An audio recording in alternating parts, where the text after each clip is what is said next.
Rabbi zidni ilma warzuqni fahma. Amin ya rabbal alamin. Nah, sebelumnya Ibu mau tanya, hari ini ada yang tidak berangkat? Iya, Bu. Alhamdulillah, semoga kalian selalu sehat ya, jadi bisa mengikuti pelajaran Ibu terus. Amin. Nah, minggu lalu Ibu menugaskan ke kalian untuk membaca materi tentang kerajaan Islam di Indonesia ya. Iya, Bu.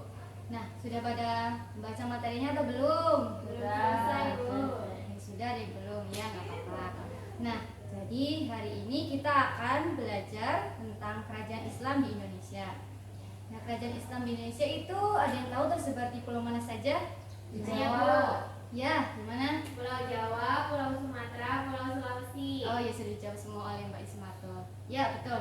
Kerajaan Islam di Indonesia tersebar di 3 pulau, yaitu di Sumatera, Jawa, dan Sulawesi. Nah, hari ini kita akan belajar kerajaan Islam yang ada di Sumatera. Kerajaan Islam yang ada di Sumatera yaitu yang pertama ada Kerajaan Samudra Pasai. Pertama itu ada Kerajaan Samudra Pasai.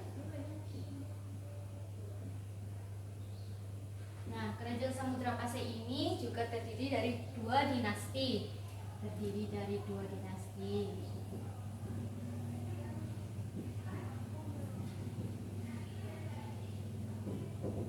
Yang pertama, ada yang tahu dinasti apa? Dinasti Meora Silu. Ya, betul. Dinasti Silu. Dan yang kedua ada dinasti Meora Khair.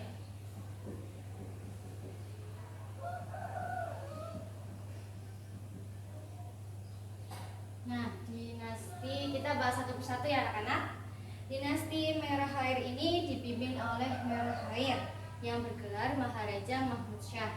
Nah, setelah Mahmud Syah wafat, digantikan oleh Maharaja Mansur Syah, Maharaja Ghiyasuddin Syah, Maharaja Nuruddin atau yang dikenal dengan Tengku Samudra atau Sultan Nazimuddin Al-Kamil. Yang kedua yaitu dinasti Merah Silu. Dinasti Merah Silu ini dipimpin oleh Merah Silu yang bergelar Sultan Malik As-Saleh. Dia merupakan keturunan Raja Perlak atau Malaysia. Nah, untuk memperkokoh hubungan kerajaan dinasti Merah Silu dengan kerajaan Perlak, Malik Al-Saleh ini mempersunting atau menikah dengan putri kerajaan Perlak yang bernama Ganggang Sari. Nah, setelah Sultan Malik As-Saleh wafat, digantikan oleh para penerusnya yaitu Sultan Muhammad Malik Zahir, Sultan Mahmud Malik Zahir, Sultan Mansur Mahmud Malik Zahir, Sultan Ahmad Malik Zahir, dan Sultan Zainal Abidin. Nah, yang terakhir tadi ada Sultan Zainal Abidin. Sultan Zainal Abidin ini penguasa yang aktif menyebarkan Islam sampai ke Pulau Jawa dan Sulawesi dengan cara mengirimkan para mubalik seperti Maulana Malik Ibrahim dan Maulana Ishaq.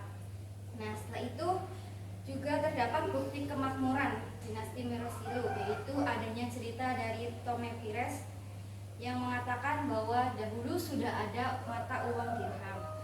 Nah, yang selanjutnya yaitu kedua, ada Kerajaan Malaka.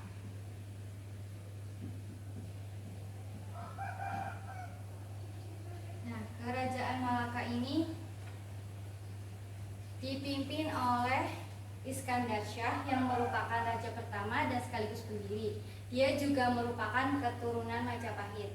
Nama aslinya yaitu Paramisora. Nah, penerus dari Iskandar Syah yaitu ada Muhammad Iskandar Syah, Sultan Muzaffar Syah, Sultan Mansur Syah, atau ada yang tahu nama lainnya siapa? Laksamana siapa itu yang paling terkenal? Laksamana Hang Tuah yang benar. Nah, itu ya Sultan Mansur Syah atau yang terkenal dengan Laksamana Hang Tuah, dan yang terakhir ada Sultan Alauddin Syah. Pada pemerintah Sultan Alauddin Syah ini, Kerajaan Malaka secara ekonomi cukup stabil, namun secara politik mengalami kemunduran. Mengapa? Karena banyak daerah yang ditaklukkan dan melepaskan diri, dan terjadi juga pemberontakan dari Sultan Mahmud Syah. Di Kerajaan Malaka ini terdapat 2 kebudayaan, yaitu Melayu dan Islam. Dengan adanya kedua budaya ini menjadikan Kerajaan Malaka itu kehidupannya memiliki budaya egaliter, terbuka, demokratis, dan menghargai budaya lain. Ada yang tahu budaya egaliter itu apa? Tidak tahu ya. Yang budaya egaliter itu menganggap semua manusia itu sama, tidak ada perbedaan. Seperti itu ya anak-anak. Nah setelah itu pada masa pemerintahan Sultan Alauddin Shah, selain ekonomi cukup stabil, juga mengalami kemunduran, yaitu pada tahun 1511 Malaka jatuh ke tangan Portugis yang dipimpin oleh Alfonso de Albuquerque. Yang selanjutnya ada Kerajaan Aceh Darussalam.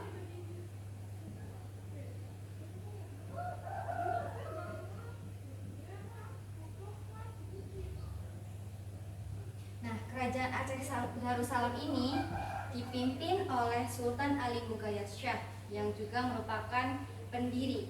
Setelah beliau wafat digantikan oleh Salahuddin. Sultan Salahuddin ini memimpin tidak terlalu lama karena beliau wafat dan digantikan oleh saudaranya sendiri yaitu Sultan Alauddin Riayat Shah Al-Qahar. Nah, pada pemerintahan Sultan Alauddin Riayat Shah Al-Qahar ini dia aktif menyebarkan Islam dengan mengirim mubalik yaitu Syarif Hidayatullah atau Sunan Gunung Jati ke daerah Gresik. Nah, setelah ditinggal oleh Syarif Hidayatullah mengalami kemunduran, namun kembali bangkit ketika dipimpin oleh Sultan Iskandar Muda atau nama lainnya yaitu Dharmawangsa Perkasa Alam Syah. Nah, setelah Sultan Iskandar Muda wafat digantikan oleh menantunya yang bernama Sultan Iskandar Sani. Lalu digantikan lagi oleh istrinya yang bernama Putri Sri Alam Permaisuri yang mendapat gelar Sultanah Tajul Alam Syaifuddin Shah. Nah, jadi itu anak-anak kalau di Kerajaan Aceh Darussalam, kalau yang memimpin itu laki-laki mendapat gelarnya itu adalah Sultan. Kalau perempuan itu Sultanah. Itu ya anak-anak. Nah, selanjutnya juga ketika Sultan Iskandar Muda wafat, terjadi perpecahan dua kelompok antara kelompok bangsawan atau yang dikenal dengan Tengku dan kelompok ulama atau yang dikenal dengan Tengku. Penyebab perpecahan itu karena kaum bangsawan dianggap terlalu dekat dengan Belanda dan adanya perbedaan paham keagamaan Islam Syiah dan Islam Ahlus Sunnah wal Jamaah. Dan itu sepeninggal Sultan Iskandar Muda terdapat sastrawan terkenal. Ada dua yaitu Nuruddin Ar-Raniri dan Hamzah Pansuri. Dan juga terdapat kesusastraan yang terkenal yaitu Bustanus Salatin dan Hikayat Putro Kumbok Mau. Nah, dari yang Ibu sampaikan sini ada yang mau bertanya? Tanya Bu, Ya, tadi dijelaskan Ibu menyebutkan bahwa Ahlussunnah wal Jamaah, ya, betul Bu? ya. Itu apa ya Bu? Ahlussunnah wal Jamaah itu para pengikut Ali bin Abi Thalib. Itu anak-anak. Nah, dari yang Ibu sampaikan ini, ada lagi yang mau bertanya atau sudah cukup? Mungkin cukup Bu. Baik, mungkin itu yang Ibu bisa sampaikan. Untuk tugas minggu depan, yaitu kalian membuat tabel kerajaan Islam di Sumatera dengan isi nama kerajaan, pendiri, raja besar atau terkenal, dan yaitu yang terakhir adalah penyebab kemunduran kerajaan tersebut. Bisa dipahami? Bisa Bu. Baik, mungkin itu yang bisa Ibu sampaikan. Semoga bermanfaat. Kurang lebihnya mohon maaf. Wabillahi taufiq wal hidayah. Wassalamualaikum warahmatullahi wabarakatuh.